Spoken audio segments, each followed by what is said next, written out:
I volunteered to build something big for our church's vacation Bible school. This giant prize wheel. All right, let's see what we land on this time. Please not the mystery bucket. Please not the mystery bucket. Yes, movie tickets. Anything but that mystery bucket. They'll be dumping some gross stuff on the kids all week. I started off by showing one of our kids how to draw a perfect circle, because every giant prize wheel begins with some geometry.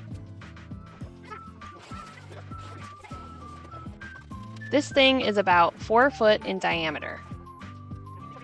We used simple tools, but created precise results. It's kind of cool how something basic like a string can help create something beautiful and almost perfect.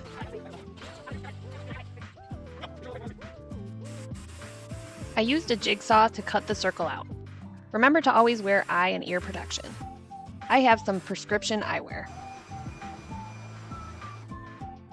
Once the circle was cut out with the jigsaw, I drew some pie shapes as even as I could get them and cut them out.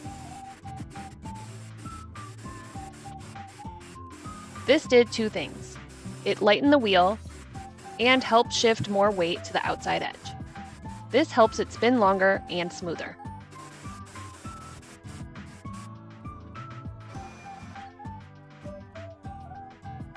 The next step was to glue on the whiteboard.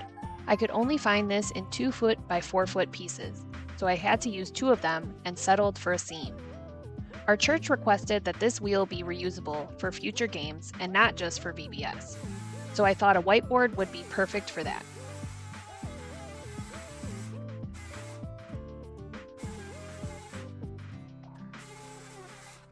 I actually tried a few different methods to get this thing spinning well. I'll break them down for you as we go, what worked and what didn't. I started with a ball bearing, and at first it seemed like the perfect solution. They spin nicely and they can hold up a lot of weight. I'll show you more on that later. Here I am wrapping painter's tape around the edge of the circle.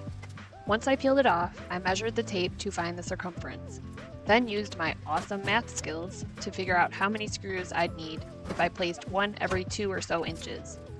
I wasn't too concerned about evenly dividing the sections this time, but if you want precise spacing or perfect alignment, feel free to bust out your own awesome math skills and a calculator. After figuring out the spacing, I marked out the screw positions directly on the tape, then reapplied it around the edge of the wheel. I made a dot about 1 inch in from the edge at each mark, and I used a hole punch to start, then drilled all the way through.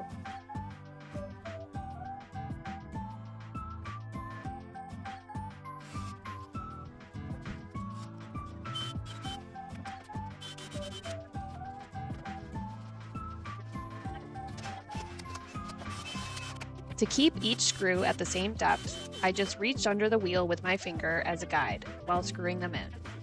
Simple but effective.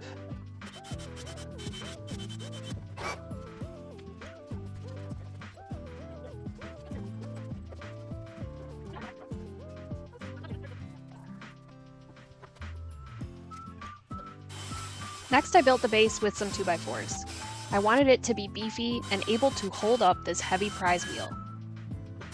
I attached the 3 parts of the post together with bolts, nuts, and washers so that it could be easily disassembled after VBS. No glue on these babies, but they aren't going anywhere.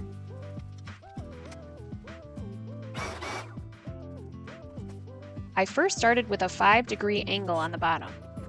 This leaned it ever so slightly backwards. My thought was that it would tend to fall backward if it got bumped, or if somebody pushed it too hard while spinning, instead of falling forward on a kid. No one wants that.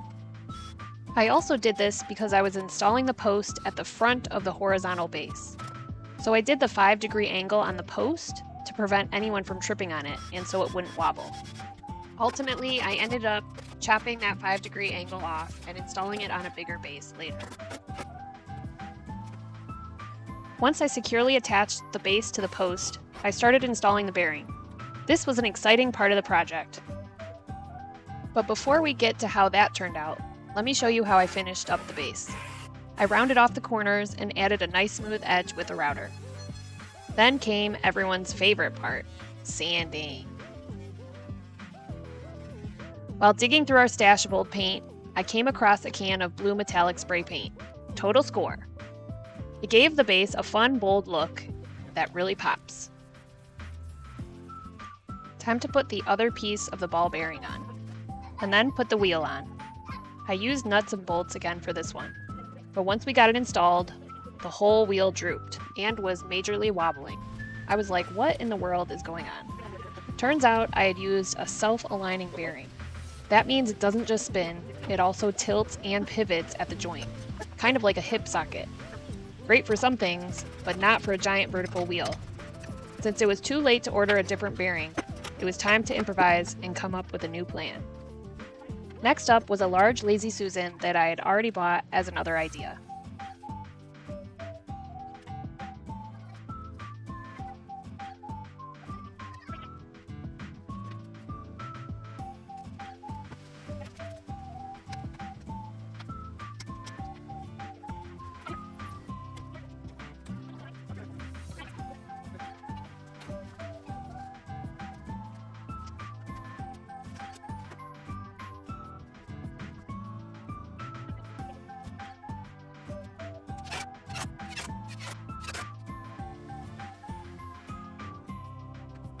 We installed a bolt through the center. This kept everything center, and there was already a hole in the center of the wheel, so this helped line everything up. Then we installed the other side of the Lazy Susan using smaller nuts and bolts, just to hold everything super securely.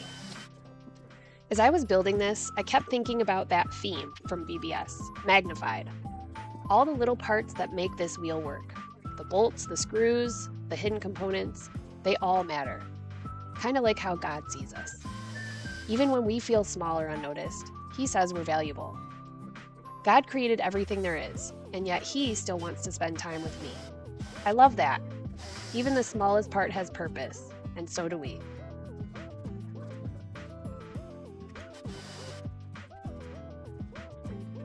Okay, the Lazy Susan was on, so we gave it a test spin. This is when we found out that it's rather hard to spin. I was thinking maybe this would be too hard for a little kid to spin. While I let new ideas for spinning the wheel simmer, I started working on the pointer. I cut out a triangle piece and added a slot where I inserted a rubber straw. Turns out the straw was the perfect solution. Flexible enough to bend with the spinning wheel, but still sturdy enough not to snap. Sometimes the simplest materials work the best.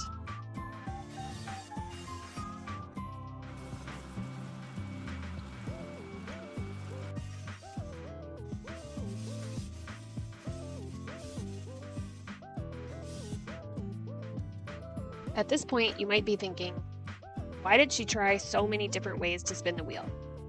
Well, I tell you, this thing was huge, 4 foot in diameter, it's heavy, and it takes some creative engineering to make it spin right.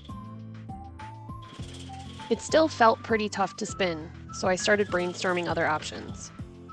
My mom had an old bar stool she wasn't using, and I figured I'd try to use the swivel mechanism from that. We gotta put pressure on this to make it spin better. But I didn't get very far.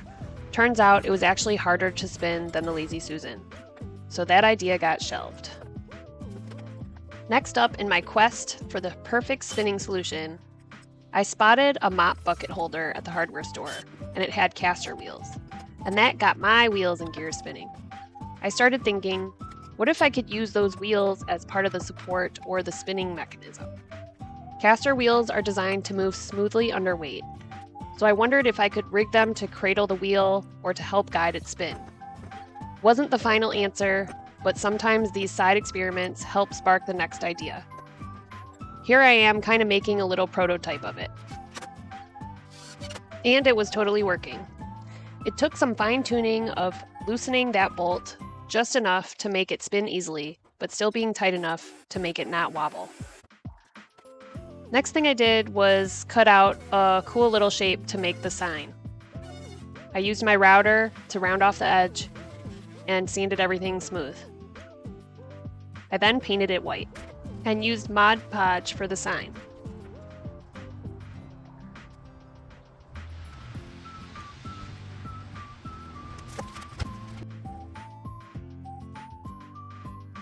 Here's the final solution I landed on for the spinning mechanism.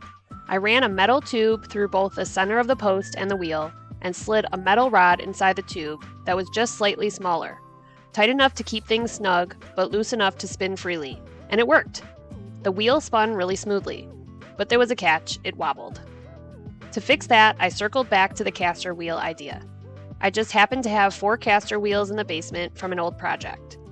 They were perfect. I attached them to the post, 2 in the middle to keep the wheel centered, 1 on top and 1 on the bottom. That extra support took out the wobble and kept the spin steady. Here I'm using colored electrical tape to make the sections of the wheel. This also covered up the ugly seam that was visible from gluing the 2 pieces of whiteboard together.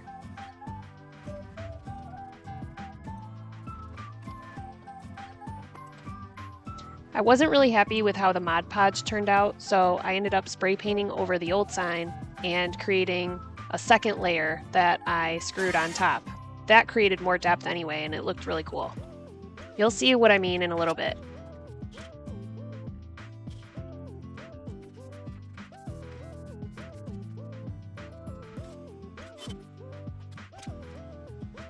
Even though this was a dry erase board, I decided to print out the different pictures and cut them out, just because I thought it would be cleaner this time and easier to see for VBS.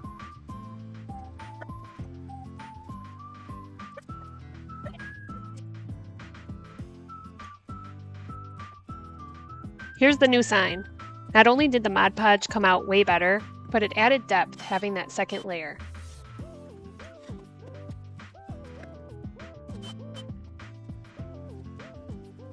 Finally, it was time for final testing and delivery to the church. This baby is heavy. It was much easier to move it around with a dolly. We took the wheel off and got it into the van, and away we went. The wheel was a big hit, and honestly, so were the mystery buckets. There were peaches, water, flour, and green beans that were dumped on kids. Also, the pastor had pasta dumped on him. You know, in a loving way. Hope this gave you some ideas or encouragement. Thanks so much for watching, and see you next time.